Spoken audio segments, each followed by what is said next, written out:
Olá, meu nome é Juliana e eu fui convidada para compartilhar com vocês aqui no confessionário uma história que aconteceu comigo há alguns anos. Acho que pode ser importante dividir com vocês o que foi aquele momento, assim, que eu estava tão sozinha e perdida naquilo tudo, né? Bom, a história começa há 10 anos atrás, quando eu fui apresentada para um rapaz, por amigos em comum, e fiquei completamente apaixonada. E resolvi jogar tudo para cima e morar com ele. Era estrangeiro e voltei para o país dele quando ele foi embora. No início, assim, logo que a gente chegou para se adaptar, foi ok, foi devagarinho, eu estava achando tudo o máximo, tudo diferente, apaixonada, não via nada, a não ser na frente, e passava em cima de muita coisa, e ok, né? A gente morava meio fora, assim, no centro da cidade, e com o tempo fui conhecendo, assim, um pouco as coisas, um pouco o lugar, as pessoas, mas percebia que eu era um pouco, como é que eu vou dizer, não era apresentada, assim, para muitas pessoas, não tinha um círculo de amigos, e dependia dele, assim, que eu vejo que isso era uma coisa que me doía, assim, para minha autoestima, de ter que depender de uma pessoa, porque eu recém cheguei no país e que dependia por questões burocráticas, porque era tudo em outra língua, e questões financeiras, por estar chegando num país do zero e ter que começar. E isso, assim, muitas vezes me deixou com vergonha, me deixou me sentindo mal, que eu fosse vista como uma pessoa interesseira, que estava lá, enfim, para se privilegiar de alguma coisa, e tinha vergonha disso, assim, me sentia um pouco mal, e não falava, mas era sempre um pouco desconfortável. E fora essa questão toda de dependência, assim, a relação com o tempo foi dando uma esfriada, acho que não era aquilo tudo para ele. E ele foi mudando, assim, foi se distanciando, foi ficando mais frio para algumas coisas. Eu continuava apaixonada por ele, assim, para mim ele era, ainda brilhava o meu olho olhando para ele, e começou a me doer muito o fato de ele estar se afastando de alguma forma, e aí começaram algumas brigas, assim, de casal, de eu sentir que ele estava distante, cobrar, e aí ao mesmo tempo ele achar que eu estava invadindo a vida dele, e às vezes descobria que ele tinha saído e queria saber, porque eu também não conhecia muitas pessoas, e ao mesmo tempo sabia que eu não queria ficar pesando nisso tudo, e era muito difícil. E comecei a pensar uma maneira de tentar solucionar isso para tentar manter a relação, no fundo, porque eu queria manter a relação. E aí comecei a trabalhar, consegui um emprego, na época, num restaurante, e fiz amizade com uma brasileira que estava lá também, que me dizia, olha, qualquer coisa pode vir dormir aqui em casa, e saber que tem um lugar que eu posso sair também, foi me deixando mais, assim, aconchegada nessa situação. Mas doía, assim, porque meu olho brilhava olhando para ele, assim, olhava para ele, queria ele, estava afim deles, e me doía muito isso de ele se afastar, ou de ser grosso, de ser estranho em alguns momentos, assim. Como uma vez que eu estava assobiando na rua, caminhando do lado dele, e, sei lá, assobiando, feliz, cantarolando uma música, e ele disse, o que tu tá assobiando? Não se assobia, aqui nesse país não se assobia, assim, na rua, falta de educação. E aí me botou para baixo, assim, de uma maneira que eu disse... Tipo, fiquei por um tempo assim, digo, será que eu fiz uma coisa assim tão, tipo, não falei palavrão, não fiz nada tão assim, eu acho ofensivo, mas enfim, fiquei perdida ali, ok? E era sempre uma coisa mais para dentro e com medo de não criar, assim, causar grandes comoções e tal. E chegou um ponto em que foi muito difícil para mim, eu resolvi terminar a relação com ele, assim. E foi muito doído, porque eu pensava, por que eu tenho que terminar, se eu é que quero ficar, mas eu também comecei a acender uma luz, assim, de amor próprio, e comecei a pensar, não, eu não posso também ficar rastejando dessa maneira, porque a pessoa não quer mais nada, e ok, vou seguir minha vida. Só que ele começou a chorar, e começou a dizer que queria ficar comigo, e eu dizia, mas a gente não tem nada, eu queria, e aí quando a gente queria tentar fazer alguma coisa mais, ele retraía. Eu pensei assim, ele não consegue terminar a relação, vou terminar, vou fazer a coisa mais difícil que é cortar essa relação que já estava totalmente assim por um fio. E fui para casa dessa minha amiga, passei um tempo lá, ela alugou o quarto, assim, conseguia ter um espaço e continuei trabalhando. E o que começou a acontecer é que ele começou a me seguir, assim, eu via ele, eu trabalhava num restaurante que tinha um jardim fora, assim, e eu via ele de longe, me olhando. E, assim, naquele momento eu comecei a ficar um pouco irritada, do tipo, poxa, eu fiquei muito tempo junto e tu me tratou muito mal, e agora que eu me afastei, aí começou a olhar para mim, mas aí também não era da mesma forma. Comecei a ficar com medo, assim, às vezes eu ia embora junto com ela para também não me sentir meio sozinha. Aí, uma vez, uma manhã que eu estava indo trabalhar, e fui surpreendida que ele cruzou uma esquina e me fechou, assim, e veio falar comigo. Eu, no fundo, olha, é horrível dizer isso, assim, tenho vergonha de dizer isso, mas toda vez que ele se aproximava, era uma coisa boa para mim, porque eu via ele. Me doía internamente, assim, toda vez que eu via ele, não era a imagem que eu queria que ele tivesse de mim, eu queria que ele viesse me abraçar, correr me abraçar, e ele vinha estranho. Aí, nesse dia, ele veio dizer que eu acabei com a vida dele. Zangado.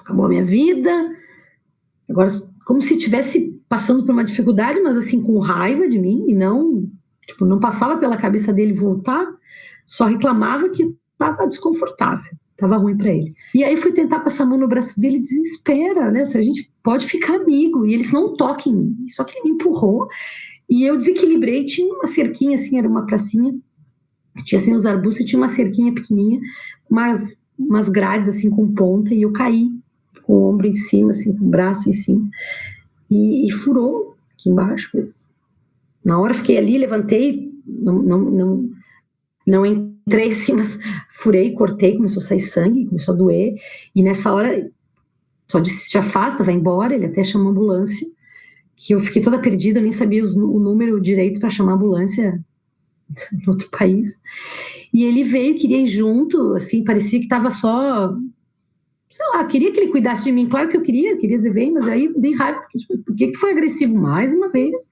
E olha, que nunca tinha acontecido uma coisa dessas, eu caí, e eu disse, deixa, me deixa, não vai na ambulância, fui sozinha para o hospital, tive que ficar lá fazendo exames, porque não sabia se tinha perfurado alguma coisa das costelas, assim, não tinha quebrado nada, mas estava difícil para respirar, e tive que ficar internado uns dias.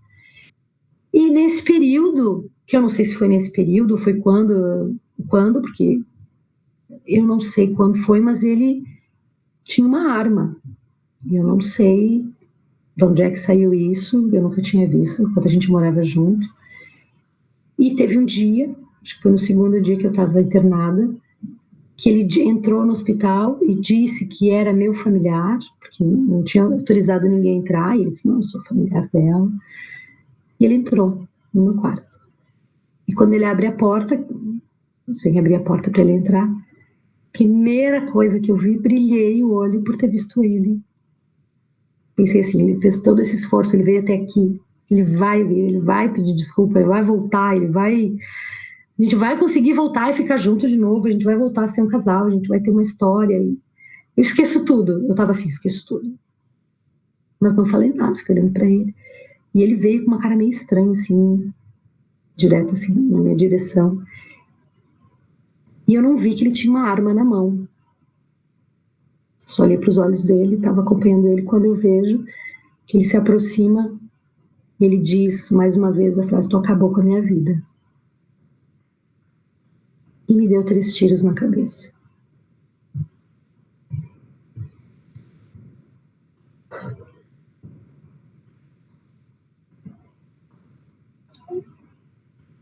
Eu acordei,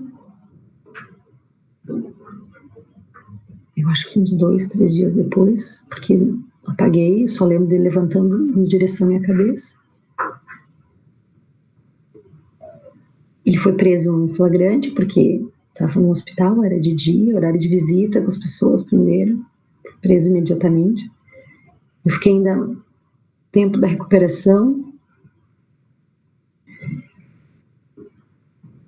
ficou uma bala dentro,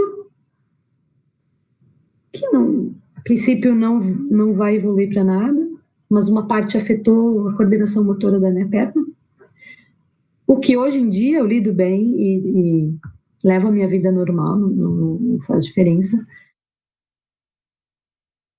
Ele foi julgado e foi preso. E segue preso hoje. Mas não vai ser para a vida toda, porque ele já está cumprindo a pena há algum tempo. Eu saí do país que eu estava, mudei de país. Eu confesso que uma parte de mim fica um pouco alerta nisso. Eu não quero falar sobre isso assim sempre, porque isso traz muitas questões, muitas perguntas, e isso para mim, quero olhar para frente. Mas é importante dizer que nesse período de recuperação que eu comecei a fazer terapia e conheci uma assistente social na época que veio me dar apoio, veio fazer, enfim, conversar comigo, foi uma bengala de salvação, porque eu não tinha com quem contar. Hoje eu consigo ter um pouco de distanciamento, assim, de tempo, para conseguir entender que ele não fez nada disso na cabeça dele, e uma coisa que a minha psicóloga diz é que para ele eu não era a mulher dele ou companheira, eu era uma coisa dele, sabe? Me custa dizer isso, aquela pessoa que eu conheci, sabe? Eu me apaixonei. É estranho ouvir isso e dizer, não, ele não te via assim. Por isso que o fato de tu querer sair revoltou internamente ele dessa maneira, que ele disse, não, vou, tipo assim,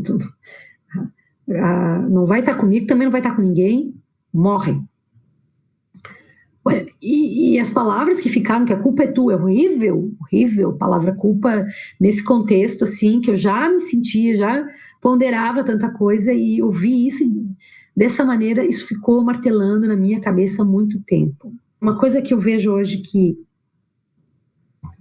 uma rede de apoio, de pessoas que a gente possa confiar, faz toda a diferença. Eu estava muito sozinha, não sabia por onde me agarrar, assim.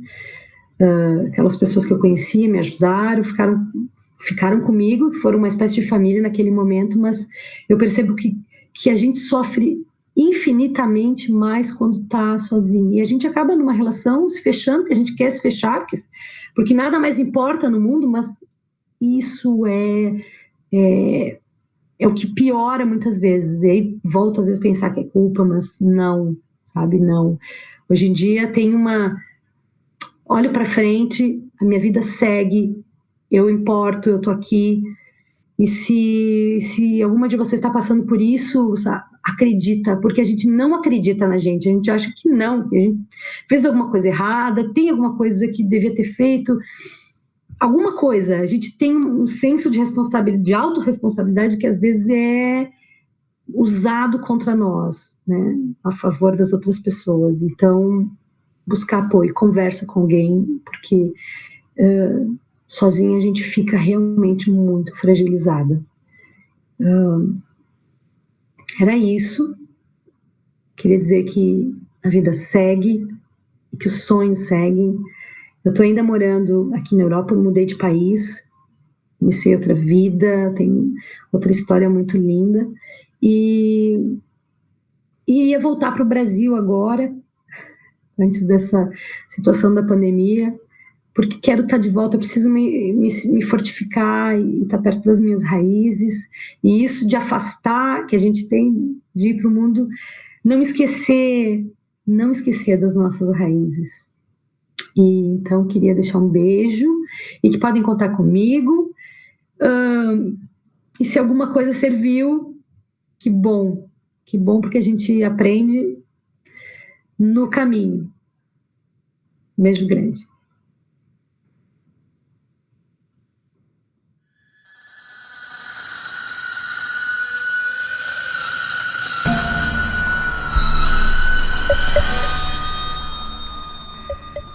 A Lei Maria da Penha é uma das 3 melhores leis do mundo a discutir sobre gênero.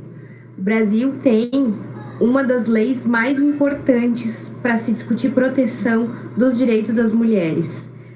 A gente precisa entender que quando acontece uma violência, pela regra penal, esse crime ele é investigado no local onde acontece. O que significa que os crimes que acontecem no Brasil são investigados e são tratados conforme a Lei Maria da Penha. Porém, crimes fora do Brasil devem obedecer à lei local. Então, se acontece algum crime no exterior, mesmo que com uma brasileira, muitas vezes não é possível a aplicação da Lei Maria da Penha quando ela não retorna ao Brasil ou quando o agressor também não retorna ao Brasil.